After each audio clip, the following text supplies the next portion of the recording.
ঈসা আলাইহিস সালাম দাজ্জালকে মারার পরে আরেকটা প্রজাতি বের হবে, এর নাম ইয়াজুজ আর মাজুজ। নাম শুনেছেন? এই যে এই সূরার মধ্যেই আছে, এই সূরা কাহফের কথা বললাম না, সূরা কাহফের পিছনের দিকে আছে ইন্না ইয়াজুজ ওয়া মাজুজ মুফসিদুনা ফিল আরদ।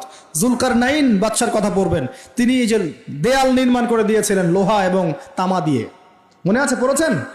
আচ্ছা, এই ইয়াজুজ আর মাজুজ যখন বের হবে পৃথিবীর পানি খেয়ে শেষ করে ফেলে দিবে একেবারে। এর এত বেশি হিংস্র হবে যে এদের সাথে লড়াই করার মতো ক্ষমতা কোনো মানুষেরই থাকবে না। এমনকি ঈসা আলাইহিস সালামেরও নয়।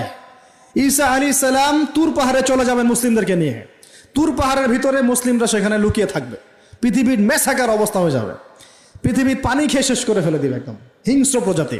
তখন ঈসা আলাইহিস সালাম আল্লাহর কাছে দোয়া করবেন, আল্লাহ এই বিভৎস এই জাতিকে ধ্বংস করো।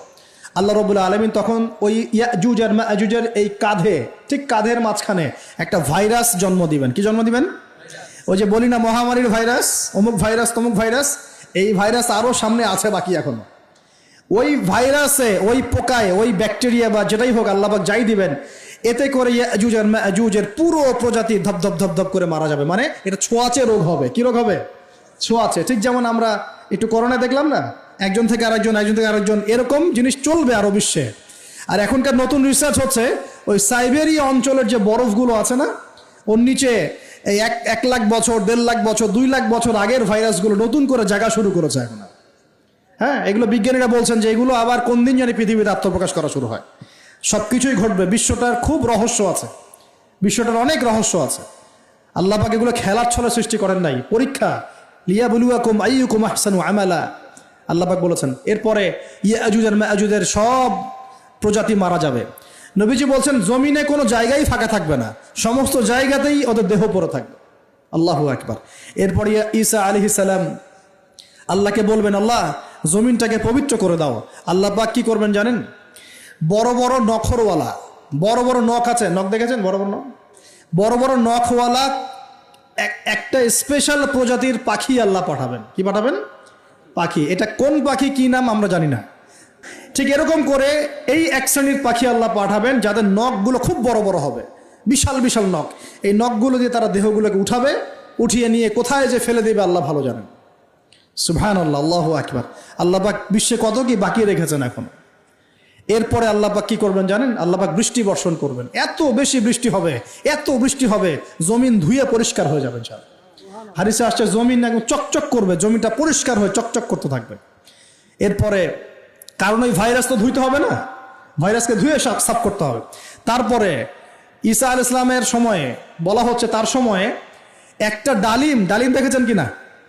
আনার ডালিম, এই ডালিমের যে খোসা হয় না, এই ডালিমের খোসার নিচে একটা পুরো পরিবার আশ্রয় নিতে পারবে। কি বুঝলেন? এত বড় বড় ফল হবে, এত বরকত হবে জমিনের মধ্যে।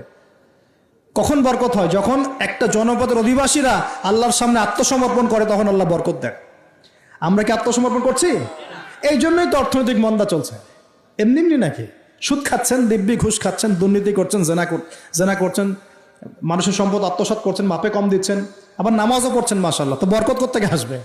তো বরকত কখন আসে? যখন একটা কম আল্লাহর সামনে সম্পূর্ণ আত্মসমর্পণ করে। একটা ডালিম হবে, এটা রূপকথা নয়, এগুলা গাল গল্প বলছি না। এই প্রতিটা কথা আল্লাহ পাকের ওহী থেকে আসছে, এর একটা কথা মিথ্যা হবে না ইনশাআল্লাহ তাআলা।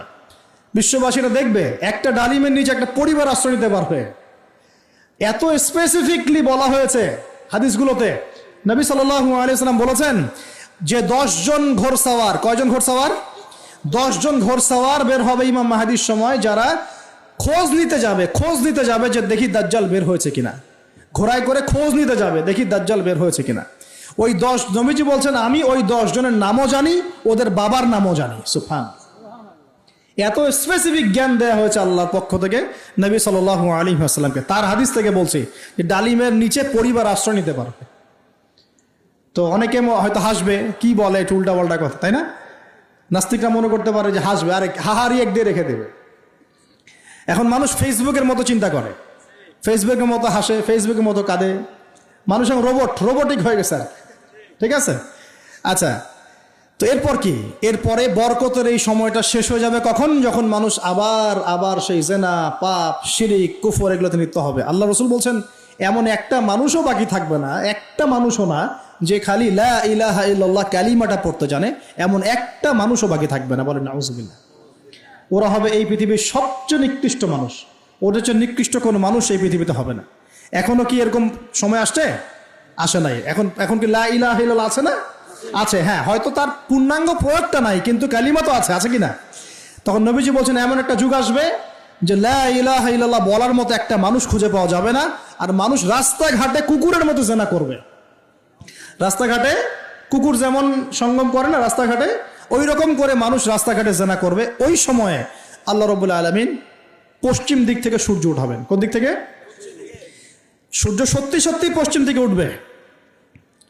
পৃথিবী একদিকে ঘুরছে না এখন? কে জানে আল্লাহ পাক পৃথিবীর ঘূর্ণন থামিয়ে উল্টা দিকে ঘোরাতে পারেন না? অবশ্যই পারেন। আল্লাহ পাকের জন্য এটা খালি বলা, কুন ফায়াকুন, হও হয়ে যাও, ব্যাস ব্যাস। আমি কয়েকদিন আগে রিপোর্ট দেখেছি, পৃথিবীর নিচে কিন্তু আগুনের স্তর আছে। আচ্ছা, জানেন তো পৃথিবীর নিচে আগ্নেয়গিরিগুলো আছে। পৃথিবীর ভিতরেও একটা ঘূর্ণন হয়, সেই ঘূর্ণনের দিক পরিবর্তন হচ্ছে দিন দিন, এমনটা রিপোর্ট এসেছে। দেখেন, আপনি ইন্টারনেট ঘাটাঘাটি করেন, দেখেন। আর অনেকে রিপোর্ট করছে যে পৃথিবী আগে যে গতিতে ঘুরতো, এখন পৃথিবীর ঘূর্ণন গতি একটু বেড়ে গেছে। দেখেন রিপোর্ট, দেখেন। ঘূর্ণন গতি বেড়ে যাওয়ার মানে হচ্ছে টাইম দ্রুত পাস করবে। আর শেষ জামানার হাদিস এটাও আছে যে সময় দ্রুত পাস করবে, আছে না? এটা হাদিস আসছে। তো প্রিয় ভাইরা, এই সময়ে মানুষ খারাপ হওয়া শুরু করার পরে এমন খারাপ হবে আল্লাহর নাম নেওয়ার মতো কোনো মানুষ থাকবে না, আল্লাহ আল্লাহ বলার মতো কোনো মানুষ থাকবে না। তখন পশ্চিম দিক থেকে সূর্য উঠবে। কিভাবে কিয়ামত হবে? নবীজি বলছেন একজন ব্যক্তি পানি খাওয়ার জন্যে পাত্রটাকে মুখের সামনে নিবে, পানি গিলতে পারবে না, কিয়ামত হয়ে যাবে। নাউযুবিল্লাহ।